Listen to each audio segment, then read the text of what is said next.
Hello friends, welcome to Life with Kids channel. मित्रांनो, तुम्ही कधी जादूची नदी पाहिली आहे का? ज्यातलं पाणी बोलतं आणि इच्छा पूर्ण करतं? आज आपण भेटणार आहोत चिंकी कासवाला. एकेकाळी एका सुंदर हिरव्या जंगलात चिंकी नावाचं छोटंसं कासव राहत होतं.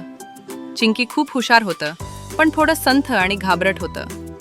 सगळे प्राणी वेगाने पळायचे, उडायचे, पण चिंकी मात्र हळूहळू चालायचं. एक दिवस चिंकी नदीकिनारी बसून म्हणालं, काश मी सुद्धा सगळ्यांसारखं वेगाने धावू शकलो असतो. तेवढ्यात नदीचं पाणी चमकायला लागलं. नदीतून एक गोड आवाज आला, चिंकी, प्रत्येकाचं वेगळं सामर्थ्य असतं. तू हळू आहेस, पण खूप धैर्यवान आहेस. चिंकी आश्चर्यचकित झालं. तेवढ्यात जंगलात आग लागल्याचा धूर दिसू लागला. लहान प्राणी घाबरले. कुठे जायचं हे त्यांना कळेना.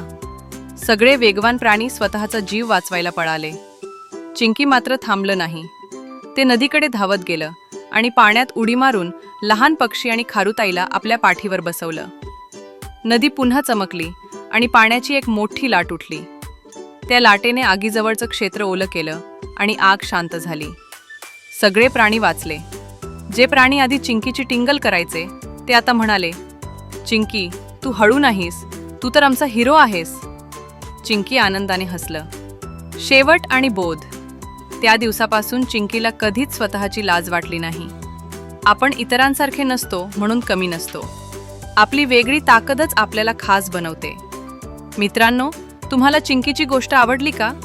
अशाच जादुई आणि बोधपर गोष्टी रोज पाहण्यासाठी आमच्या चॅनलला सबस्क्राईब करायला विसरू नका.